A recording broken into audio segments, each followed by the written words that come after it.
പരിശുദ്ധ അമ്മയിൽ ആശ്രയിക്കുന്ന ജീവിതങ്ങളെ അമ്മ രൂപപ്പെടുത്തുന്ന അനുഭവങ്ങൾ നിരവധിയാണ്. അമ്മയോട് ചേർന്ന് ജീവിക്കുമ്പോൾ ഈശോയിലേക്ക് നടക്കാനുള്ള വഴി അമ്മ തന്നെ നമ്മെ പഠിപ്പിച്ചു തരും. MSMI സന്യാസിനി സഭയുടെ കോഴിക്കോട് മേരി മാത പ്രൊവിൻസ് അംഗമായ സിസ്റ്റർ മേരി ലിസി ടോമിൻ്റെ ജീവിതാനുഭവം പരിശുദ്ധ അമ്മയുടെ വഴി നയിക്കലിൻ്റെ ഒരു ഉദാഹരണമാണ്. പരിശുദ്ധ അമ്മയ്ക്ക് സമർപ്പിക്കപ്പെട്ട തൻ്റെ ജീവിതത്തെ അമ്മ ശ്രദ്ധയോടെ നയിച്ചു കൊണ്ടുപോകുന്ന അനുഭവമാണ് സിസ്റ്ററിന് തൻ്റെ ജീവിതത്തിൽ അനുഭവിക്കാൻ സാധിച്ചത്. കൂടെ നടന്ന് സഹായിക്കുന്ന അമ്മ ജീവിതത്തിലെ അനർത്ഥങ്ങളിൽ താങ്ങായി കടന്നു വന്ന അനുഭവങ്ങൾ സിസ്റ്റർ പങ്കുവയ്ക്കുന്നു. ശക്തനായവൻ എനിക്ക് വലിയ കാര്യങ്ങൾ ചെയ്തിരിക്കുന്നു, അവിടുത്തെ നാമം പരിശുദ്ധമാണ് എന്ന് ഉദ്ഘോഷിച്ച പരിശുദ്ധ അമ്മ ജീവിതം മുഴുവനും പിതാവിൻ്റെ കരങ്ങളിൽ കൊടുത്ത് ആ ശക്തി അനുഭവിക്കുന്ന, അതിലൂടെ എല്ലാ കാര്യങ്ങളെയും ക്രമീകരിക്കുന്ന ഒരു ജീവിതമായിരുന്നല്ലോ. അമ്മ കൂടെയുള്ളപ്പോൾ നമുക്കും അനുഭവപ്പെടുന്ന അതാണെന്നാണ് എൻ്റെ ജീവിതാനുഭവം. ഒരു ദിവസം വിശുദ്ധ കുർബാന കഴിഞ്ഞപ്പോൾ ഒരു സ്വരം, ഒരു തോന്നൽ ശക്തമായിട്ട് എൻ്റെലേക്ക് കടന്നു വന്ന് ഇപ്രകാരമായിരുന്നു: ഇന്ന് ഒരു യാത്രയുണ്ടാകും. ഞാൻ കോളേജിൽ പോകുന്ന സമയമായതുകൊണ്ട് അതിനേക്കാളും കൂടുതലൊരു യാത്രയൊന്നും ഞാൻ ഓർത്തുമില്ല, മറ്റൊന്നും എൻ്റെ മുമ്പിൽ ഉണ്ടായിരുന്നുമില്ല. ഏതായാലും പരിശുദ്ധ കുർബാന കഴിഞ്ഞ് ഞാൻ കോൺവെൻറ്റിൽ എത്തിച്ചേർന്നപ്പോൾ സുപ്പീരിയർ എന്നോട് പറഞ്ഞു, ഒരു പോസ്റ്റൻ്റ് കൊച്ചിൻ്റെ ഗ്രാൻഡ് ഫാദർ മരിച്ചിട്ടുണ്ട്, ആ കൊച്ചിനെയും കൊണ്ട് മാനന്തവാടിക്ക് പോകണമെന്ന്. ഏതായാലും ഞാൻ ആ കൊച്ചിനെയും കൂട്ടി മാനന്തവാടിക്ക് പോകാനുള്ള ബസ് എടുക്കാൻ ബസ് സ്റ്റോപ്പിലെത്തിയ സമയത്ത് അമ്മയുടെ വീണ്ടും ഒരു സ്വരം ഞാൻ കേട്ടു. ഇങ്ങനെയാണ് പറഞ്ഞത്: ആക്സിഡൻ്റ് ഉണ്ടാകാതിരിക്കാൻ പ്രാർത്ഥിക്കുക. അത്രയും കേട്ട് കഴിഞ്ഞപ്പോൾ ഞാൻ ആ ബസ്സിനുള്ളിൽ കയറി ഇരുന്നിട്ട് എൻ്റെ ഒരു ബസ്സിലുള്ള യാത്രയുടെ ഒരു പ്രശ്നം എന്ന് വെച്ച് കഴിഞ്ഞാൽ ഒരു വൊമിറ്റിംഗ് സെൻസേഷൻ അനുഭവപ്പെടുന്ന കാരണം ഞാൻ മിക്കവാറും യാത്രകളിൽ ഉറങ്ങാൻ ശ്രമിക്കും. കുറേ നേരം ഉറങ്ങിയ പിന്നെ അത് പ്രശ്നമില്ലാണ്ട് പോകും. അതുകൊണ്ട് മാക്സിമം ഉറങ്ങുക എന്നുള്ളൊരു ചിന്തയോട് കൂടിയാണ് അതിനകത്ത് കയറുന്നത് തന്നെ. ഏതായാലും അമ്മ ഇങ്ങനെ ഒരു പറഞ്ഞപ്പോൾ തന്നെ ഞാൻ സീറ്റ് കയറിയിരുന്നിട്ട് ഇങ്ങനെ ഒരു മറുപടി കൊടുത്തു അമ്മയ്ക്ക്: ഇന്ന് ആക്സിഡൻ്റ് ഒന്നും ഉണ്ടാകാതിരിക്കാൻ വേണ്ടി നീ തന്നെ നോക്കിക്കോ എന്ന് പറഞ്ഞ്, അത്രയും പറഞ്ഞ് ഒരു 2-3 നന്മ നിറഞ്ഞവരെയൊക്കെ ചൊല്ലി ഞാനതങ്ങോട്ട് അവസാനിപ്പിച്ചു.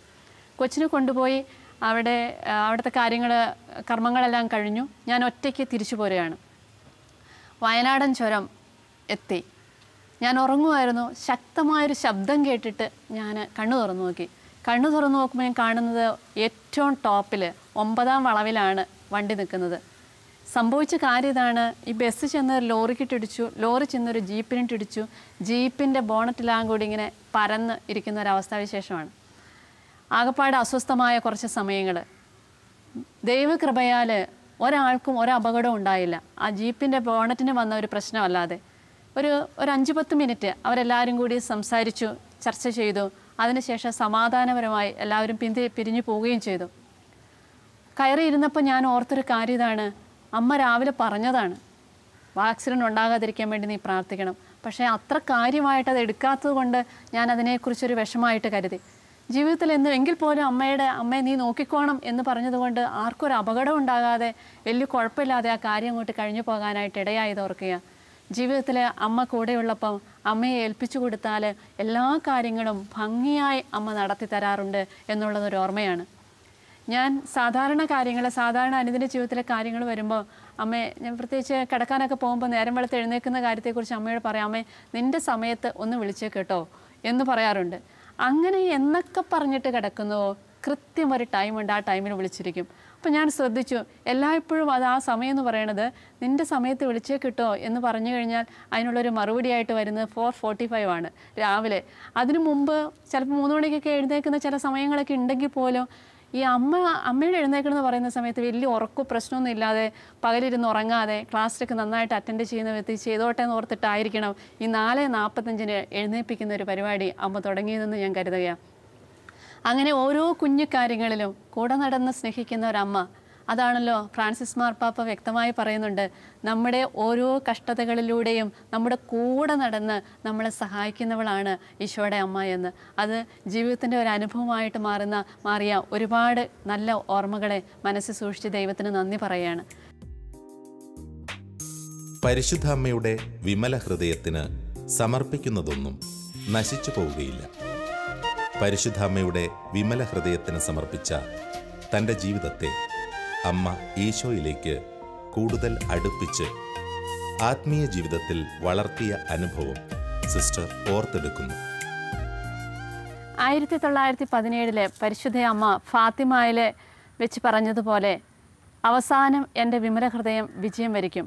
അമ്മയുടെ വിമല ഹൃദയത്തിന് പ്രതിഷ്ഠിക്കുന്നതൊന്നും ഒരിക്കലും നശിച്ചു പോവുകയില്ല എന്ന ഫാത്തിമ വാഗ്ദാനവും ഒപ്പം അനേകം വിശുദ്ധരുടെ ജീവിത സാക്ഷ്യവും കത്തോലിക്ക തിരുസഭയുടെ പഠനവുമെല്ലാം ജീവിതത്തിൻ്റെ ഒരു അനുഭവമായി തീർന്ന ഒരു സാഹചര്യം നിങ്ങളുമായി പങ്കുവയ്ക്കാനായിട്ട് ആഗ്രഹിക്കുകയാണ്. റോമിലെ പഠന കാലഘട്ടങ്ങളിൽ മരിയ ഭക്തരായ കുറേ സുഹൃത്തുക്കളെ കണ്ടെത്താനായി സാധിച്ചു. അങ്ങനെ ഞങ്ങളെല്ലാവരും കൂടി ഒരു 10-60ഓളം പേര് വൈദികര് സിസ്റ്റേഴ്സും 33 ദിവസത്തോളം പ്രാർത്ഥിച്ചൊരുങ്ങിയതിന് ശേഷം ആഘോഷമായ പരിശുദ്ധ കുർബാനയിൽ വെച്ച് പരിശുദ്ധ അമ്മയുടെ വിമല ഹൃദയത്തിന് ഞങ്ങളെല്ലാവരും പ്രതിഷ്ഠിച്ചു. ആ പ്രതിഷ്ഠാകർമ്മം തീർന്ന ദിവസം, ഈ 33 ദിവസം സത്യം പറഞ്ഞു കഴിഞ്ഞാൽ അത്ര ശക്തമായിട്ടൊന്നും ഒരുങ്ങാൻ എനിക്ക് സാധിച്ചില്ല. കാരണം അതിൻ്റെ ഒരു ഹൃദ്യത അങ്ങോട്ട് അധികം ഫീൽ ചെയ്തില്ല. പക്ഷേ ആ പ്രതിഷ്ഠാകർമ്മം നടത്തിയ ദിവസം തൊട്ട് എൻ്റെ ഉള്ളിൽ ശക്തമായൊരു ബോധ്യമായിട്ടിങ്ങനെ അങ്ങനെ ഒരു സ്വരം കേൾക്കാൻ തുടങ്ങി.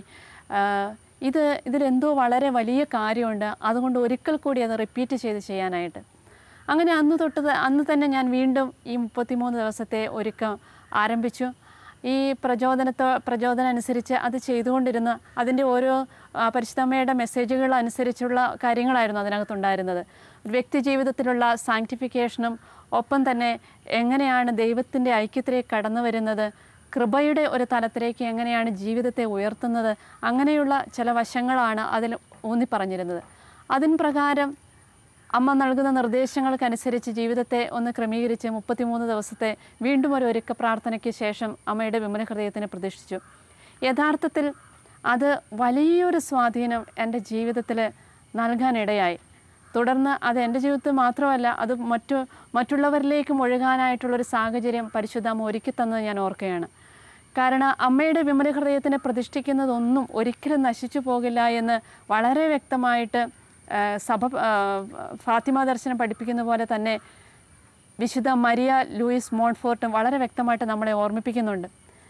ഈ പരിശുദ്ധ അമ്മയുടെ വിമല ഹൃദയത്തിൻ്റെ ആ പ്രതിഷ്ഠ അതൊരു ജീവിത ശൈലിയാണെന്നാണ് ഞാനന്ന് മനസ്സിലാക്കിയത്. വെറുതെ ഒരു പ്രാർത്ഥന ചെല്ലുന്നതല്ല, പക്ഷേ അതൊരു ജീവിത ശൈലിയാക്കി എടുക്കുന്നൊരവസ്ഥ. അങ്ങനെ ആ ജീവിത ശൈലിയാക്കി എടുത്തപ്പോൾ ആത്മീയ ജീവിതത്തിലേക്ക് ഒത്തിരി വളർച്ചയുടെ ഒരു അനുഭവത്തിലേക്ക് അമ്മ കൊണ്ടുവന്നു. എല്ലാവിധത്തിലും ഈശോയിലേക്കാണ് യഥാർത്ഥത്തിൽ കോൺസെൻട്രേറ്റ് ചെയ്തത് മുഴുവനും. ഈശോയായിട്ടുള്ളൊരു ആഴമേറിയ ബന്ധം, എല്ലായ്പ്പോഴും ആ ഒരു ബന്ധത്തിലായിരിക്കാനുള്ളൊരു കൃപ, ആ ഒരു കൃപയുടെ തലത്തിലേക്ക് കടന്നു വന്നപ്പോൾ കുറേ കാര്യങ്ങൾ അമ്മ പഠിപ്പിക്കാനായി തുടങ്ങി. യഥാർത്ഥത്തിൽ ഞാൻ പഠിച്ച വിഷയങ്ങൾക്കപ്പുറത്ത് സമർപ്പിത ജീവിതത്തിൻ്റെ ആഴങ്ങളെക്കുറിച്ചുള്ളൊരു ചിന്തയാണ് പരിശുദ്ധ അമ്മ പങ്കുവെച്ച് തന്നത്. അത് ഈശോയുടെ തിരുഹൃദയത്തിലുള്ളൊരു ജീവിതമാണെന്നും അങ്ങനെ കുറേ ബോധ്യങ്ങളിലേക്ക് കൊണ്ടുവന്നതിന് ശേഷം അമ്മ ഒരു കാര്യം ഓർപ്പിച്ചു, ഇത് മുഴുവനും ഒരു ധ്യാനമായിട്ട് ഡെവലപ്പ് ചെയ്യാൻ. പഠന കാലഘട്ടങ്ങളിൽ ഒരുപക്ഷെ വളരെ തീസിസ് പേപ്പറൊക്കെ ആയിട്ട് ബന്ധപ്പെട്ട് ഒത്തിരി തിരക്കുണ്ടായിരുന്ന സമയത്തും ഈ ഒരു കാര്യത്തിലേക്ക് കടത്തിക്കൊണ്ടുവന്ന് പടിപടിയായിട്ട് പറഞ്ഞു തന്ന് ഈശോയുടെ തിരുഹൃദയത്തിന് ജീവിതത്തെ ഒരു അൾത്താരയായിട്ട് സമർപ്പിക്കാനായിട്ട് അമ്മ ഒരുക്കി. അതിനുശേഷം 2006 കേരളത്തിലേക്ക് തിരികെ വരുമ്പോൾ ഈശോയും അമ്മയും ആ തന്ന ഒരു ബോധ്യമായിരുന്നു ഈ സമർപ്പിത ജീവിതത്തെക്കുറിച്ചുള്ള ആ ഒരു നവീകരണത്തിന് വേണ്ടി പ്രവർത്തിക്കുക എന്നുള്ള കാര്യം.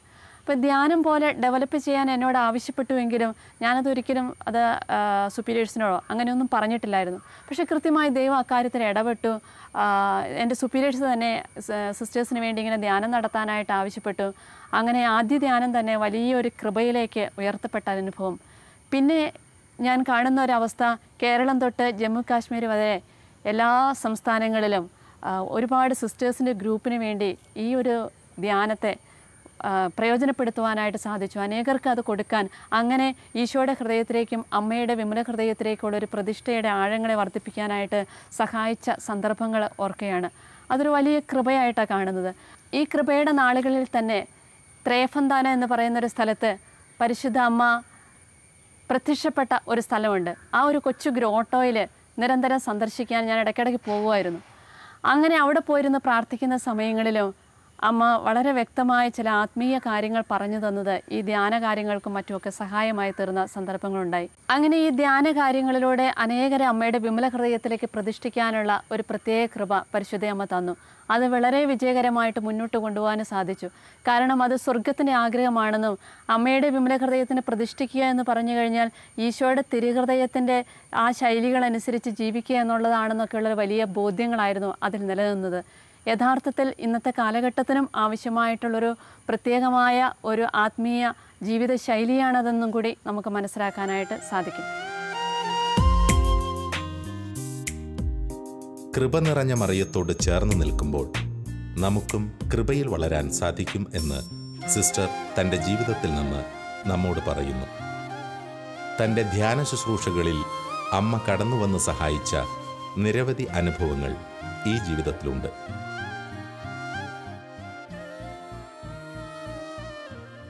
സകലർക്കും സദ്വാർത്തയായ ഈശോയെ ഈ ലോകത്തിലേക്ക് കൊണ്ടുവന്നത് പരിശുദ്ധ അമ്മയാണല്ലോ. സുവിശേഷത്തിൻ്റെ മൂല്യങ്ങളെ ഇന്നും ഉയർത്തിപ്പിടിക്കാൻ അമ്മ തൻ്റെ പ്രിയപ്പെട്ട ശിഷ്യഗണങ്ങളോട് ചേർന്ന് ഇന്നും പ്രവർത്തിക്കുന്നുണ്ട്. സുവിശേഷവൽക്കരണത്തിൻ്റെ അമ്മയായിട്ടാണല്ലോ അമ്മ അറിയപ്പെടുന്നതും. സുവിശേഷത്തിൻ്റെ മൂല്യങ്ങളെ ഉയർത്തി കാണിക്കുവാൻ വേണ്ടി അമ്മ ജീവിതത്തിലേക്ക് നൽകിയ കൃപാവരത്തിൻ്റെ ശക്തിയെ സ്നേഹത്തോടെ ഓർക്കുകയാണ്. കൃപ നിറഞ്ഞ മറിയം ആ കൃപയിൽ വളരാൻ സഹായിച്ചതോടൊപ്പം ആ കൃപയെ പുറത്തേക്ക് നൽകാൻ തക്കവണ്ണമുള്ള സാഹചര്യങ്ങളെ ക്രമീകരിച്ചൊരുക്കി.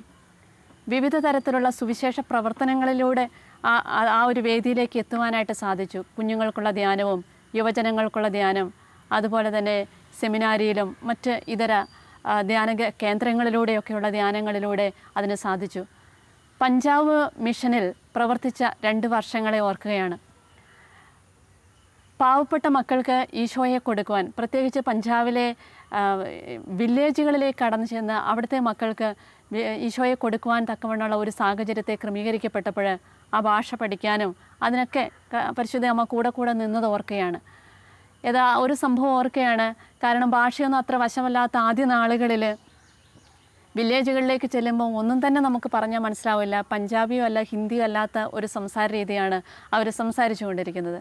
അവിടെ ആകപ്പാടെ അവർക്കും ഞങ്ങൾക്കും മനസ്സിലാക്കാൻ പറ്റുന്ന ഒരേ ഒരു വാക്കെന്ന് പറയുന്നത് ഹല്ലേലൂയയാണ്. അതുകൊണ്ട് ഞങ്ങൾ ഇപ്രകാരം പകൽ മുഴുവനും ജപമാല അർപ്പിച്ചും ആരാധന നടത്തിയും പ്രാർത്ഥിച്ചതിന് ശേഷം വൈകുന്നേരങ്ങളിൽ വീടുകളിലേക്ക് പോകും. അവിടെ ചെന്ന് ഞങ്ങൾക്ക് ചെയ്യാൻ അവർക്കും ഞങ്ങൾക്കും മനസ്സിലാകുന്ന ഒരേ ഒരു ഭാഷയായ ഈ ഹല്ലേലൂയ അത് പറഞ്ഞ് എല്ലാവർക്കും വേണ്ടി പ്രാർത്ഥിക്കും. അങ്ങനെ പ്രാർത്ഥിക്കുന്ന സമയങ്ങളിൽ യഥാർത്ഥത്തിൽ ഓരോ ദിവസവും കണ്ടെത്താനായിട്ട് സാധിച്ചത് വലിയൊരു അഭിഷേകം ആ ജനം സ്വീകരിക്കുന്നതായി കാണുകയാണ്. അതിനിടയിൽ കൂടെ നിന്ന് ഈ അമ്മ ഇങ്ങനെ ഞങ്ങളെ അതിനുവേണ്ടി ഒരുക്കുന്നതും അമ്മയുടെ മക്കളുടെ ആ ലേബലിൽ തന്നെ ആ മക്കളുടെ അരികിലേക്ക് കടന്നു ചെല്ലാൻ സാധിച്ചതുമൊക്കെ സന്തോഷത്തോടെ ഓർക്കുകയാണ്.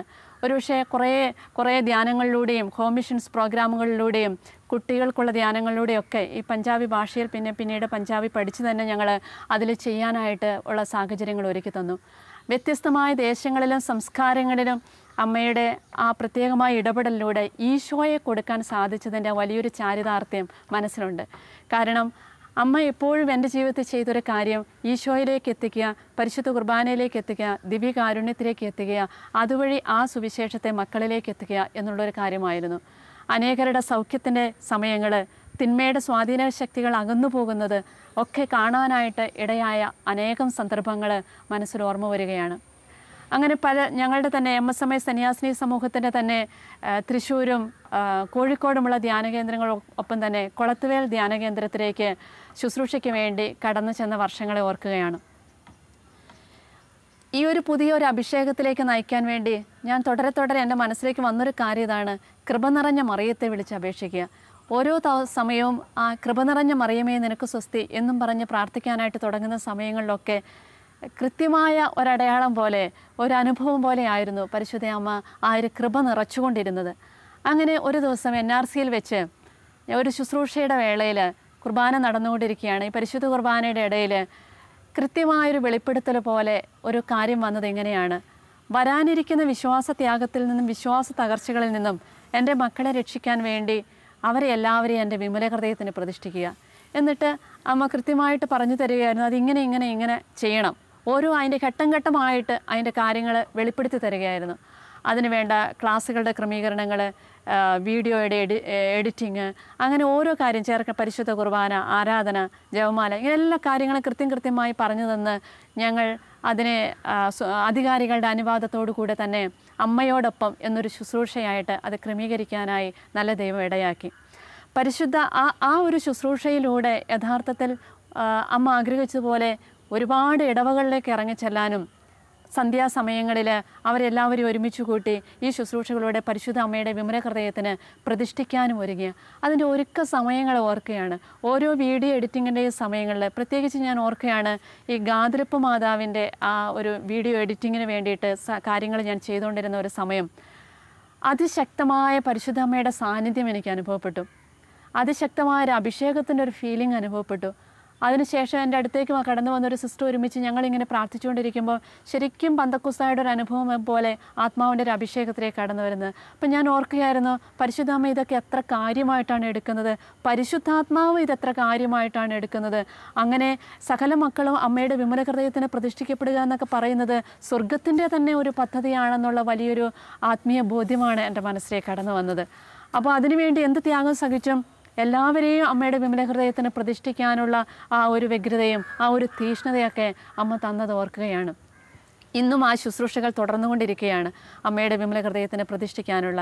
അപ്പോൾ അതൊരു വെറും ഒരു പ്രാർത്ഥന ചൊല്ലിക്കൂട്ടുന്ന ഒരു കാര്യമല്ല എന്നും, അങ്ങനെ ഒരു ജീവിതശൈലി, യഥാർത്ഥത്തിൽ ക്രിസ്തീയ ജീവിതശൈലി എന്ന് പറയുന്നത് മറിയത്തോട് ചേർന്ന് യേശുവിലേക്ക് നടന്നെടുക്കുന്ന ആ ശൈലി തന്നെയാണ്. അതാണ് സഭ നമ്മളെ പഠിപ്പിച്ചു കൊണ്ടിരിക്കുന്നതും. അപ്പോൾ ആ ഒരു വഴിയിലൂടെ നടന്നു നീങ്ങാൻ അമ്മ ഒരുക്കിയ നിരന്തരമായ ഇടപെടലുകളെ സ്നേഹത്തോടെ ഓർക്കുകയാണ്. അങ്ങനെ ഇന്നും തുടരുന്നൊരു യാഥാർത്ഥ്യമായിട്ട് ഇങ്ങനെ വിശുദ്ധ ജോൺ പോൾ രണ്ടാമൻ മാർപ്പാപ്പ ഇങ്ങനെ പറഞ്ഞു ഓർക്കുകയാണ്, ആർക്കെങ്കിലും കൃപാവരം ആവശ്യമുണ്ടെങ്കിൽ അവർ മറിയത്തിൻ്റെ അടുത്തേക്ക് ചെല്ലട്ടെ. മറിയത്തെ അന്വേഷിക്കാതെ കൃപാവരം ആഗ്രഹിക്കുന്നവർ പറക്കാൻ ചിറകില്ലാതെ പറക്കുന്ന പക്ഷിയെപ്പോലെയാണെന്നാണ് അദ്ദേഹം പറയുന്നത്. യഥാർത്ഥത്തിൽ കൃപാവരത്തിന് വേണ്ടി മക്കളായ നമുക്ക് സമീപിക്കാനുള്ളത് ഈ അമ്മയെ തന്നെയാണെന്നുള്ള വലിയ ബോധ്യമാണ് എനിക്കെപ്പോഴും ഉണ്ടായത്. അതുകൊണ്ട് ഞാൻ എപ്പോഴും ചെറിയ വാക്കുകളിൽ എൻ്റെ അമ്മ എന്നെ സഹായിക്കണേ എന്ന് പറയുന്ന രീതിയിൽ അമ്മയോട് ചേർന്ന് നടക്കാനായിട്ട് ശ്രമിച്ചിരുന്നു. ഏതെങ്കിലും ഒരു കാര്യത്തിൽ ഈശോയെ കൊടുക്കാൻ എപ്പോഴെങ്കിലും കഴിഞ്ഞിട്ടുണ്ടെങ്കിൽ അതിനുള്ള മുഴുവനും ക്രെഡിറ്റും പരിശുദ്ധ അമ്മയ്ക്കാണ്. കാരണം പിന്നിൽ നിന്ന്, സൈഡിൽ നിന്ന്, മുന്നിൽ നിന്ന്, പിറകിൽ നിന്നൊക്കെ സഹായിക്കാനായിട്ട് ഈ അമ്മയുടെ സഹായം അതിശക്തമായിട്ട് ജീവിതത്തിൻ്റെ എല്ലാ തലങ്ങളിലും കടന്നു പോയത് സന്തോഷത്തോടെ ഓർക്കുകയാണ്. അതിന് ഈ വലിയ കൃപകൾക്കൊക്കെയും നല്ല ദൈവത്തിന് നന്ദി പറയുകയാണ്. മറിയത്തോട് ചേർന്ന് ഈശോയിലേക്ക് നടന്നെടുക്കാൻ സാധിക്കും എന്നതിന് ഒരു ഉദാഹരണമാണ് ഈ ജീവിതം. നമുക്കും ഈ അമ്മയോടൊപ്പം ഈശോയിലേക്ക് നടന്നെടുക്കാം.